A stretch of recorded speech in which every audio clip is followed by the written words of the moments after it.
As you can see on your beautiful screens, this guy needs no intro. You've heard, you've seen him all over social media, especially us here with massive followers, and great to have you here. I was wondering what you were doing here in Wellington, but ladies and gentlemen, here we are, the one and only from The Voice Australia, Jordan Tavita. Welcome. Talofa. Man, Thank you for having me. man, great to have you here on Island Time with Ina and myself. And exactly that. I was when I heard that we were going to be interviewing you, I was like, "So what's Jordan doing here in Wellington?" Because I see no posters, no Yeah, yeah. advertising about a show or anything. So what brings you to the capital of Aotearoa? Just a bit of a relaxation sort of thing, just to see the family, and probably hence why you haven't seen any post on my socials, because just wanted to just sit back and just relax. Nice. That's about it. And it's probably just what you need, after hard out with all the performances and all the in your face with the media and stuff, Yeah. with the show. And nice to have a bit of family time. So whereabouts in Wellington are you catching up with family? In Porirua. Oh yeah, yeah, Porirua. We're in the creek, Mount Gavin. We're exactly in Porirua. Um, Mount Gavin. Mount, Yeah. Mount Gavin or Yeah. Mount Gavin? Oh wow, you Both of them, both of wow, them. there you go. They're Porirua, you have a new spot there, Mount Gavin. Hey, so if you're from Mount Gavin in Porirua, Jordan is here to see you. Oh, Wow, I've man. never heard of my. And I know you're here with it's your manager, Rafaele. Rafaele Mapsua is also a Wellington boy from Porirua and went to school out in Silverstream. But he's very shy. He doesn't like to be on camera, but only on Tinder. But Jordan, with you being here with family, when are you heading back? And when you do go back to Australia, are you straight back on the road? You got some shows lined up? Yeah, so I leave on Friday. So this Friday coming, I'm back in Sydney for about 4 days, Yeah. and then I fly straight to Melbourne for a few more days to do two shows. Actually, our first show got sold out, so we've got another one booked in. It's called Chantus. Wow, It's with Tando Sequela and as well as Faith Soseni. nice. So yeah, the other two grand finalists. Yeah. And then what was it like, man? It was great. I mean, even though you guys are Samoan, but I'm sure, all our Pacifica were really proud to see, some of our very own up there in the grand final. What was it like how did you feel before your first song, for your audition? How nervous were you? And what were you processing through your head before walking on and performing? Honestly, I was just so fiffy. Yeah. I was so scared that, if I was gonna be Paulua or go off key or not even get a chair turn, and the fact that I got four, Mm.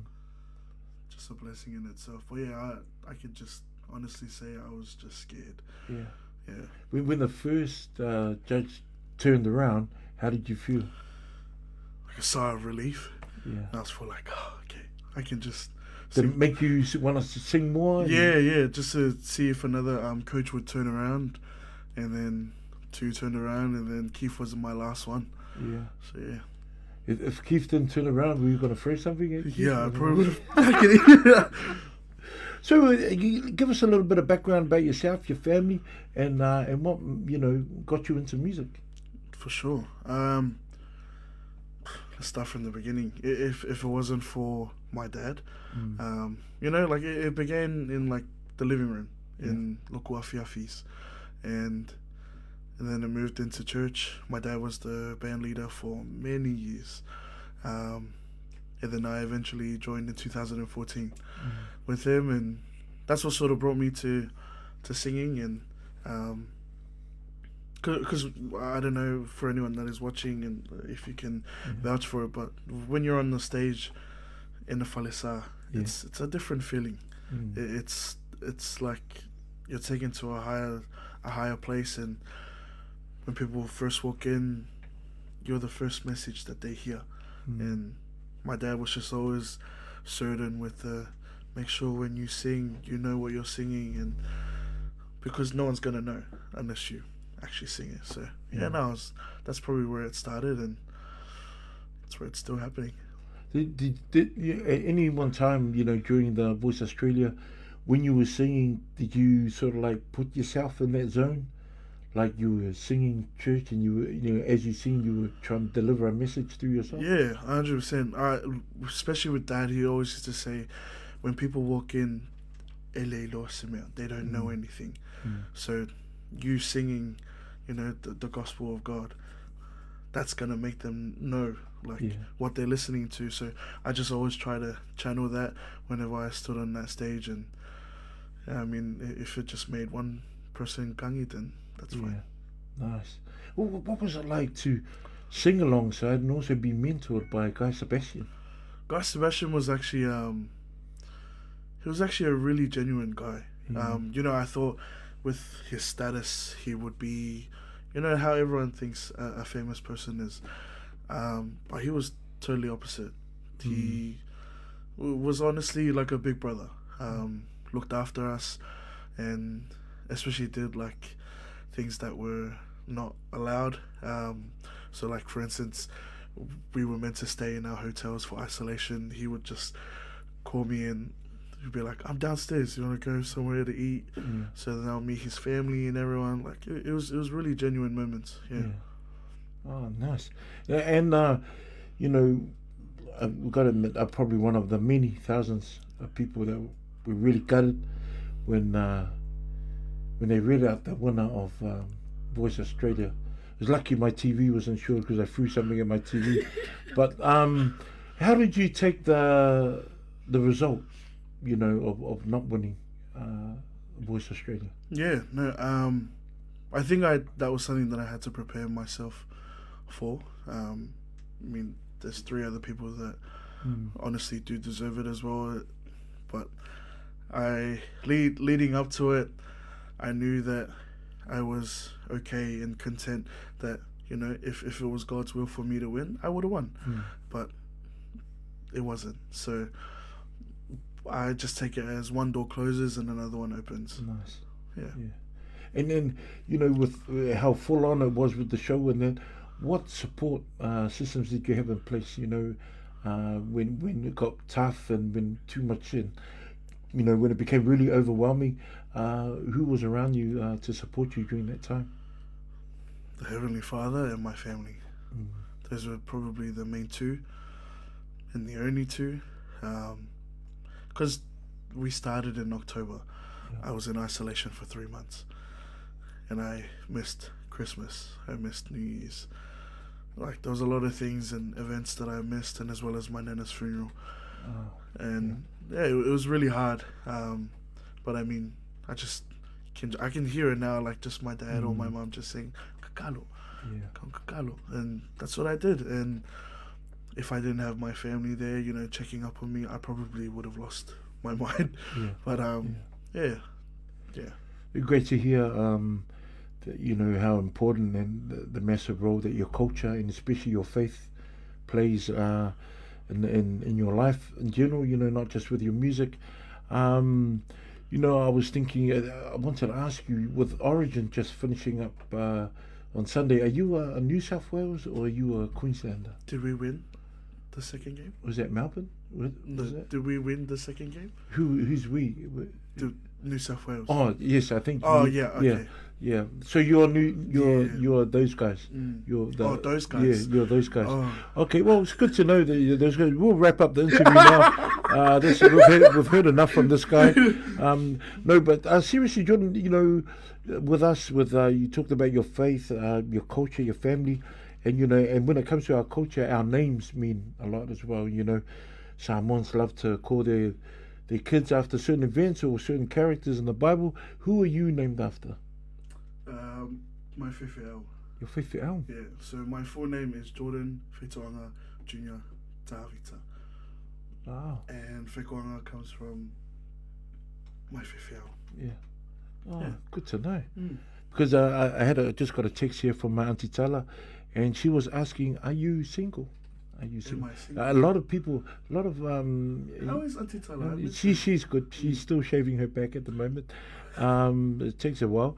But she was asking, she couldn't make the interview today, but wondering, are you single? That was the big question. Nah, I'm not single.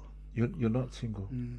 Well, most New South Wales guys are usually single. But okay, well, it's good to hear that you're not single. So there you go, Auntie Tala and all my other girl cousins out there. Jordan is a taken man. And the other one thing I want to ask is, who were some of your biggest inspirations music-wise Ooh. and mentors? Yeah. Growing up, Dad always made us listen to while we're cleaning up. You know, on a Saturday morning, you hear music blasting, like Lucky Dube, Lucky Dube. UB40. Who's Lucky Dube? You don't know Lucky Dube? No.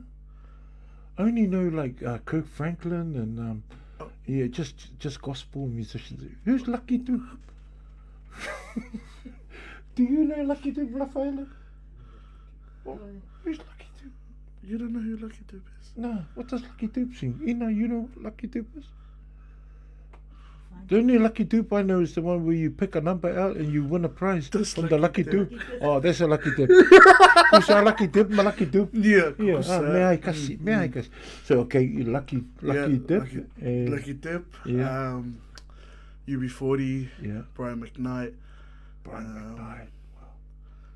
So Luther no Vandross. gospel. Oh no, Yeah. like in gospel. Oh, like, yeah. yeah. So, I was waiting for the gospel but when mine was when you it was said your actually background was it was church, just Peace Chapel. just Peace Chapel. Yeah. Peace Chapel now. Mm. Is it? Oh, Yeah. but it was Lucky Dube. Just Mhm. Lucky Dube. Brian McKnight. What other mentors or other people besides your family, during the show, that were helping you and encouraging you through the whole process? Honestly, that was my support team because my dad is the biggest music inclined within our family. That's where I sort of lent for advice in terms of what should I do for this, how should I sing it, and things like that. If anything, it was just he would just give me advice and then I would just try my best to make it my own. But there wasn't really any like specific mentor. If I was to choose one, it would be my dad. Yeah. Now, with the profile that you have and the opportunities that have come your way, who are two artists that you would love to do a duet with anywhere in the world? Anywhere in the world, probably Tori Kelly. Tori Kelly. We know her. Yes. Yeah, Oh, yes. you know her. She's one of I my think Auntie favorite. Tala knows her actually. Yeah, she's another one who always does the Lucky Dip. Yeah. Yeah. And Brian McKnight. Man, you and Brian McKnight Yeah. were certainly. Those two.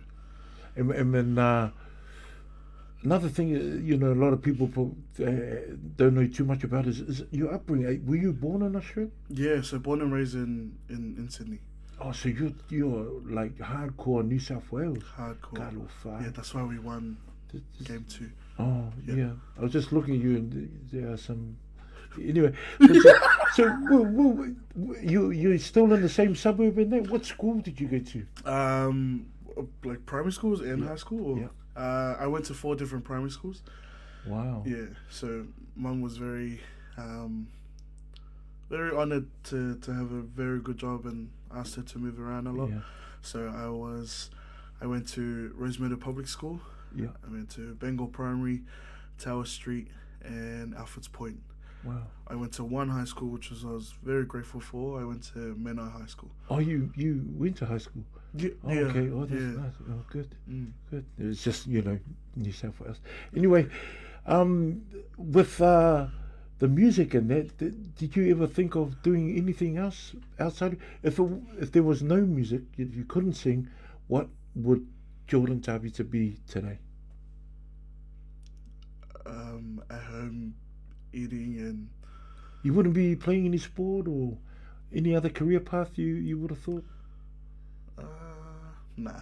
Wow. Yeah, So what an amazing opportunity really is. Yeah. And so after these shows that you've got coming up, what's the plan for Jordan in the next 3 to 5 years? Just to keep on pursuing, trying to get my music out there, and just to be a message to anyone that is wanting or willing to try. Just it's do it. Like, it's a once in a lifetime opportunity. I never knew that I would make it to the grand final, and I did. And you know, anyone that is listening or watching, it could be you. So yeah. So Jordan, one of the things that we wanted to I wanted to ask was, you know, outside of music, what does Jordan Tavita do? So I have a full-time job. Yeah. I work for the New South Wales government. So I work in the community and life events sector. Yeah. So that's what I do from Monday to Friday. Nice. Also the weekend sometimes if they need me. But yeah, that's what I do outside of out of this. Nice. And you hoping to continue to do that? I mean, it is a stable income. Yeah. I don't want to get big-minded and think, oh yeah, I'm gonna make it, and then drop. It's like when New South Wales say, "Oh, we're going to do it," and then they lose the series. So, Jordan, you know, we're going to have to wrap it up. But we honestly, from the bottom of our hearts, we really appreciate you coming in, especially in our little humble studio here at Island Time in Wellington. Really thankful to Lafahele as well for making it possible. God bless you in your career. Thank you. Also with your family as well. Please send them our love, and safe travels back to that place that you came from. New South Wales, over in Sydney. Yeah. And much love to your family in Porirua as well. So for Kailawa, ia manguia, and bless you and your family. Thank you so much for having me. Thank you, brother. Say no. And that's us. And thank you very much once again to Jordan. And our next song that we've got coming up is Jordan Tavita. And you don't want to miss this song, 100 Years. Bringing Pacific people together. 531 PI. I give you a kingdom if you promise to be my queen.